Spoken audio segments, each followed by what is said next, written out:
I'm making this video on my 30th birthday, which is today, September 20th, 2010. I just left Lakeville, California, where I was fortunate enough to be able to attend the Earth Dance Festival as artist check-in crew, which was a paid gig. I actually got paid to go to this festival. And it's funny because about a week ago today, I kind of made the decision in my head that I'm going to go to this festival, and the tickets were about $200 to go, and I just, I don't have a whole lot of money, but I was like, you know what, this sounds fun. I've always wanted to go to Earth Dance, so I decided that I was just going to go. And so I made the decision to go, posted something on Facebook, I'm going to Earth Dance. I didn't get a phone call later that night from one of my friends who was going to be going to Earth Dance, and she was going to be doing this paid gig at the festival and was unable to go, and so she was asking if I could fill in for her. So not only did I go to the festival, I didn't have to pay, and I got paid for working, which was kind of a nice surprise, considering, I was going to go anyways, and instead of, paying a festival ticket, I ended up getting paid a comparable amount of money, kind of to cover my expenses getting down here. So I thought that was pretty cool, kind of like a happy birthday from the universe kind of thing. And then I was feeling very fortunate because after finding that out, I left from Seattle, from my dad's place, to drive down to Lakeville, California for the festival.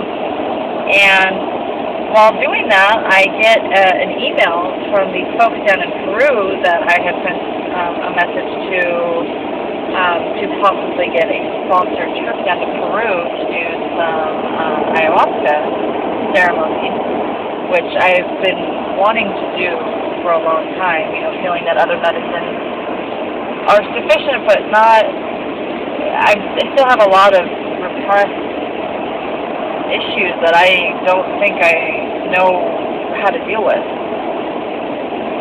As much as I think that I've, figured stuff out in my life and feel like I'm getting better on my personal spiritual journey, I still feel very insecure. I still have a lot of pain. I have days where I just cry uncontrollably, where I just feel kind of sick of life and just kind of want to give up. And at the same time, I'm sick of feeling like that.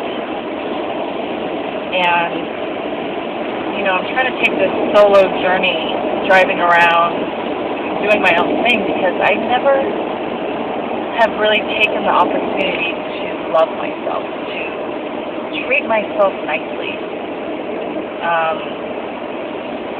I don't know if that has anything to do with my ex-husband.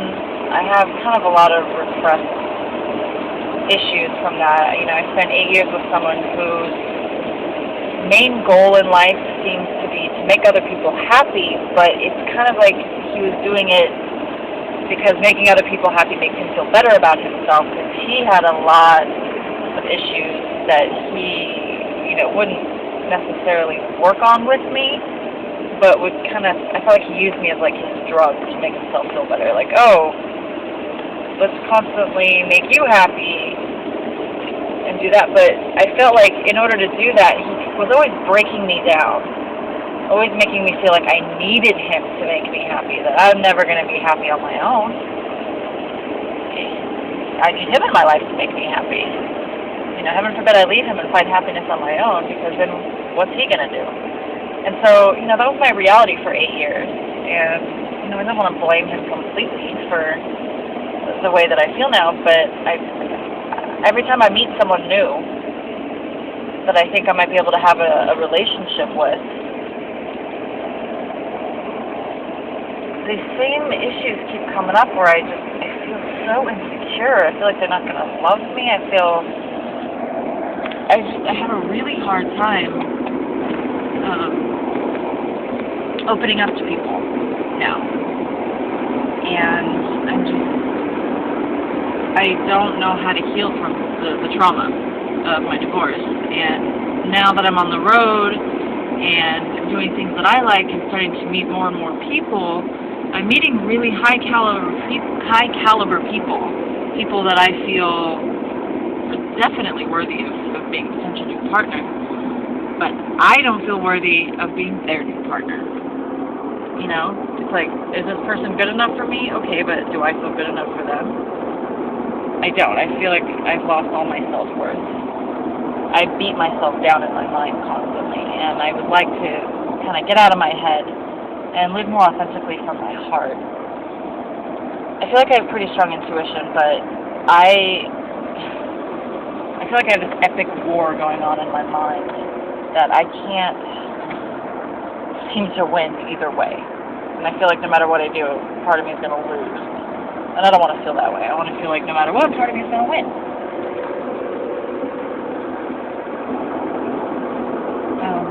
And I feel like I really could benefit from doing ayahuasca, just from what other people have told me about ayahuasca and how it really just kind of digs courses through your whole body, finding any repressed issues that need to come to the surface in this whole purging process. Finding that stuff, bringing it to the surface so you can acknowledge it, let it go, and recover from it.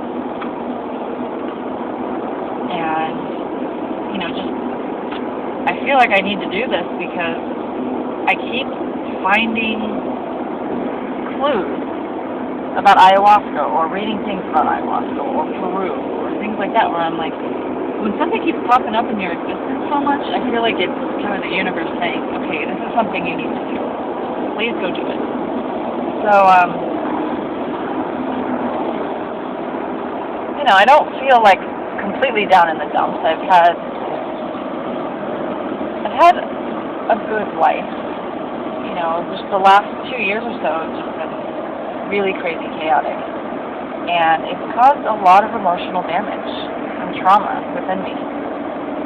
And having to deal with finishing my dissertation, just getting my PhD in neuroscience a few months ago, I wasn't able to process my divorce. I wasn't able to digest it, heal from it. So I feel like this trip I'm on now is me trying to explore myself on my own, just really on my own, by myself.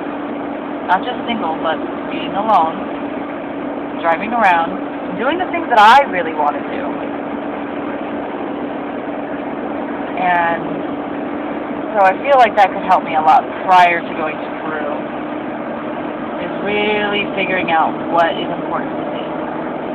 And then hopefully going to Peru and doing the ayahuasca and releasing the pain of the trauma that I've gone through, hopefully then will help me to gain a clearer perspective on what it is I want to do with the next chapter of my life, embarking, you know, into my 3rd decade of life here in this world. And I would like to be able to be of service to my fellow human beings and do so from a space of the highest good for everyone. And I don't know that that's something that I'm in a space to do right now because I feel hurt, I feel victimized, and I don't think that is a good mentality to have if you're trying to help other people. Because you might be interjecting your own issues when trying to help somebody. So I don't want to be biased. I don't want to be jaded, you know, when I try to help other people. And, you know, you could say I'm not a medical doctor, but I have a PhD in medical sciences. And, you know, I'd like to think of myself as a healer of sorts. And, you know, I've had a lot of friends kind of mentioning this notion of healing the healers, first and foremost. That if we're to heal this world, if we are to heal, you know, the pain of this world, then the healers that are going to be facilitating that need to be pure. They need to be healed themselves. And so I think that's where I'm at right now. That if I'm going to be a healer, if I'm going to help facilitate, you know, paradigm shift for humanity, that I need to be in a space of pure love, pure intention, selfless intention. And before I do that, I need to get rid of all this ego drama I have swirling around in my chaotic mind. And really just embrace, who I am, what I'm supposed to do, so that I can reflect it back and be strong for other people instead of always being the weak one. Thank you.